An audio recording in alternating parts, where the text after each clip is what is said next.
नमो नमः। मेरा नाम नचिकेत भाले है और मैं एक संस्कृत का ट्रेनर हूँ, जहाँ मैं संस्कृत के सभी विषयों को मैं पढ़ाता हूँ। तो ये मेरा हिंदी का फर्स्ट वीडियो है। तो मैं पहली बार हिंदी में आपको पढ़ाने जा रहा हूँ। जो भी मेरे विद्यार्थियों ने जो भी बोला था यूट्यूब पे कि हमें भी संस्कृत पढ़ाओ और हिंदी में पढ़ाओ। नॉर्मली मैं मराठी में पढ़ाता था, पर अभी सभी के लिए मैं हिंदी में ही पढ़ाने जा रहा हूँ। ठीक है। तो अभी मैं जो मेरे पास जो भी विद्यार्थियों ने बोला था कि हमें स्कूल में या उनके जो पाठ्यक्रम में दिया गया है, जो संस्कृत के विषय है या जो संस्कृत के पाठ है, उनको हमें समझाइए, उनको हमें बेहतर ढंग से समझना है। तो इसीलिए मैं उनके लिए भी ये काम कर रहा हूँ। ठीक है। तो उनके लिए और आप सभी के लिए ये वीडियो उनके लिए है जो पाठ्यक्रम के अनुसार हमारे चलते। तो चलिए स्टार्ट करते। इसीलिए मैंने पहला वीडियो लिया है, वो है कि संस्कृत का 10वीं का CBSE बोर्ड का 10वीं का पहला पाठ लिया है, जिसका नाम है शुचि पर्यावरणम। ओके। तो शुचि पर्यावरणम हम देखते हैं। तो मेरे कंप्यूटर स्क्रीन के ऊपर हम जाते हैं और हम वहाँ पे देखते हैं कि शुचि पर्यावरणम को हम कैसे देख सकते हैं। ठीक है। चलो।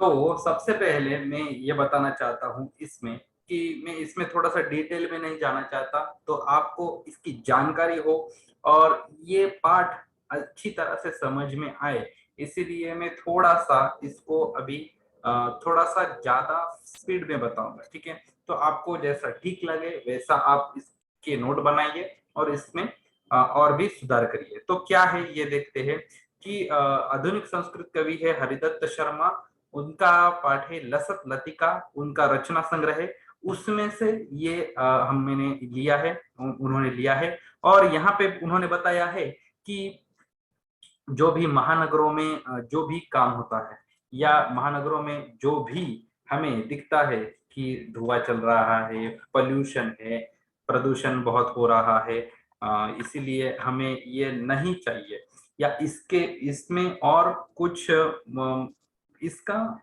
कवि को बहुत पश्चाताप हो रहा है कि ये महानगर में ऐसा क्यों हो रहा है, और वो गांव की ओर जाना चाहता है। उसको हरियाली चाहिए, उसको एकांत चाहिए। जो गांव में रहते हैं, जो खेती बाड़ी करते हैं, उसको अच्छे नदी का पानी चाहिए, इसलिए वो उसमें जाना चाहिए। तो मैं फटाफट से आपको बताना चालू करता हूँ कि उसको क्या चाहिए। तो सबसे पहले वो बोलता है कि दुर्वहम अत्रम जीवितम जातम प्रकृति ही एव शरणम शुचि पर्यावरणम महानगर मध्ये चलद निशम कालायास चक्रम मनः शोषय तनु पेशय भ्रमति सदावक्रम दुर्दान्तैर्दर्शनैरमुना स्यान्नैव जनग्रसनम शुचि पर्यावरणम। तो पहले जो हमारा ये जो दोहा है या जो भी इसको बोलते हैं, तो इसकी जो पहला जो फ्रेज है या जो पहला श्लोक है, उसका अर्थ यही है कि जो भी महानगर में या यहाँ पे जो चल रहा है, वो प्रकृति के ही हमें शरण में जाना चाहिए। यहाँ पे बहुत डिफिकल्ट हो रहा है जीना। तो हम नहीं जी नहीं सकते, और पर्यावरण की शुद्धता ही इसके लिए हमें चाहिए। तो महानगर में जो भी रात दिन जो भी काल का चक्र चल रहा है, उसमें उससे क्या हो रहा है, मेरे मन को वो बहुत कष्ट दे रहा है और मेरे शरीर को भी हानि पहुंचा रहा है। तो ये काला काल का चक्र मुझे बहुत टेढ़ा घूम रहा है, और दुर्दांत ही दर्शन ही अमुना से नैव जनग्रसना, मतलब इससे बहुत सारे लाभ कुछ नहीं हो रहा है, बहुत सारी हानि हो रही है। इसलिए और वो जनों का ग्रसन भी कर रहा है, तो इसलिए वो हमको क्या बोलते इसको उसका अलग करना चाहिए। तो इसीलिए शुचि पर्यावरण, पर्यावरण की शुद्धता इसीलिए आवश्यक है। तो उसका दूसरे श्लोक का अर्थ है कि जो भी धुआं निकल रहा है वो काजल की तरह काला निकल रहा है, और ये बहुत सारे वाहनों से निकल रहा है, बहुत सारे गाड़ियों से निकल रहा है।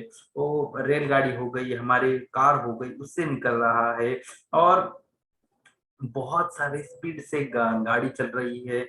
बहुत सारा कर्म कर्कश आवाजें भी आ रही है, हॉर्न बज रहे हैं, इसलिए बहुत सारा उसका बहुत सारा ये दिमागी है, और उसको लंबी लंबी ट्रैफिक में वो फंस रहे हैं, तो उसका क्या उसको उसका समय भी बर्बाद हो रहा है। तो इसका ये मैंने निचोड़ निकाला है आपके लिए कि जो दूसरा श्लोक है उसका है। अगर आपको बहुत सारा डीप में सीखना है तो मैं नीचे कमेंट में मेरा नंबर दे रहा हूँ, आप मुझे फोन करके पूछ सकते हो और मेरा क्लास भी ज्वाइन कर सकते हो। तो वायुमंडलम भृशम दूषितम नहीं निर्मलम, जब वायुमंडल भी भृशम बहुत दूषित होकर करके रखा है, और कहीं अच्छा पानी भी नहीं मिल रहा है, और जो भी हमारे खाने के जो भी पदार्थ आ रहे हैं, उसमें भी इन्होंने ठीक से नहीं किया है, उसमें भी इन्होंने सभी मिलावट कर दी है। और वो जहां भी जाओ वहां पे भी कचरा कोई नहीं उठाता, म्यूनिसिपालिटी भी नहीं उठाती, तो इनकी तो बात ही नहीं है, तो वो कचरा वैसे ही रख दिया है। ठीक है, और इसलिए हमारे अंदर की और हमारे बाहर की जगह जगह की सफाई होनी ज्यादा जरूरी है, इसलिए पर्यावरण की शुद्धता अतिशय मतलब उनकी होनी ही चाहिए। किंचित कालम नयमाम अस्मान् अग्रादो, मतलब इस चौथे फ्रेज में वो बोल रहा है कि थोड़े थोड़े समय के लिए मुझे इससे दूर ले चलो। ठीक है, मुझे गांव के जो मतलब तालाब है, नदी है, उसका झरने हैं, वो उसको देखना है, उसको एकांत में रहना है, और वहां पे ही उसको उसका थोड़ा सा समय बिताना है। तो ये कवि चौथे इसमें कहना चाहता है।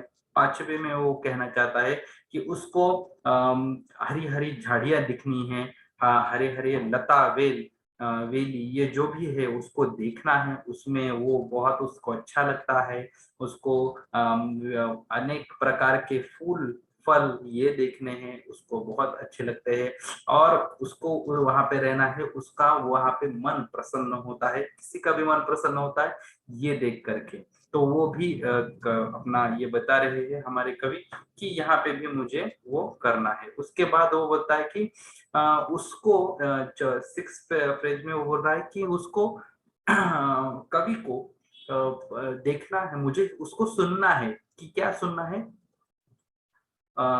पक्षियों की जो भी आवाज है वो उसको सुननी है। उसके बाद उसको उनकी जो जो भी मिठास है उसको वो सुनना चाहता है, और इसमें जो भी महानगर में जो भी हमें अच्छा अच्छा दिख रहा है, बहुत ऐसे चकाचौंध दिख रहा है, उससे वो दूर जाना। मतलब वो चकाचौंध तो है मगर उसमें कोई क्या बोलते उसको जीवित नहीं है, वो सब मिलावट की हुई है, या वो उसमें कोई ऐसा मजा नहीं आ रहा है उसको, तो इसीलिए उसका रस हरण भी हो रहा है, उसमें कोई उसको मजा नहीं आ रहा है। तो उसके बाद उसमें वो बोल रहा है सातवें इसमें कि इसमें जो भी हमारी जो प्राचीन सभ्यता है या जो भी गांव की सभ्यता है जिससे हमारा मन प्रसन्न होता है, वो इसमें नष्ट हो रही है। किसमें? जो सीमेंट कंक्रीट की जो भी हमारी सब ये जो भी सभ्यता निर्माण हो रही है, उसमें वो नष्ट हो रही है। और इसीलिए मानवाय जीवनम कावये न जीवन मरणम, मतलब जीवन मरणम के लिए मानव का जीवन जगन जीना है और मरना है, ऐसा प्राणियों की तरह नहीं करना है। उसको कोई तो ध्येय लेना है, उसको कोई तो करना है, इसीलिए उसको जीवन में आनंद भी आना चाहिए, उसका वो भी होना चाहिए, मतलब उसका जीवन आगे बढ़ना चाहिए, उसको आनंद आना चाहिए, उसका मन प्रसन्न रहना चाहिए, ऐसा वो कवि बोलते हैं। तो इसीलिए इसमें बताया गया है, ऐसे ही यहाँ पे शब्दार्थ भी दिए है। यहाँ पे जो भी कवि ने बोला है वो मैं आपको शॉर्टकट में समझा पा रहा हूँ, क्योंकि YouTube का वीडियो है, मैं ज्यादा देर नहीं बता सकता। ठीक है, तो आपको अगर इसमें डीप नॉलेज चाहिए या इसका सब आपको विस्तार से अगर आपको अध्ययन करना है या इसको विस्तार से समझना है, तो मैं मेरा डिस्क्रिप्शन में एक नंबर दे देता हूँ, वहां पे फोन कीजिए, उनको पूछिए और मेरे से कांटेक्ट में आइए। ठीक है, तो इसके बाद उन्होंने अभ्यास दिया है, अभ्यास को भी आपको करना है। एक पदेन उत्तरम लिखत, मतलब आपको एक पद में उत्तर देना है उसके कि कैसे उसको कर रहा है। और उसके बाद अधोलिखितानां प्रश्नानां, संस्कृत भाषा में भी आपको प्रश्न के उत्तर देते हैं। संधि विच्छेद, संधि के लिए मेरे दूसरे भी वीडियोस आने वाले हैं, वो भी मैं डालूंगा। हिंदी में जो आने वाले हैं हिंदी में डालूंगा। अब तक मैंने मराठी में डाले थे, मगर इससे इससे आगे मैं अभी हिंदी और मराठी दोनों में भी डालूंगा।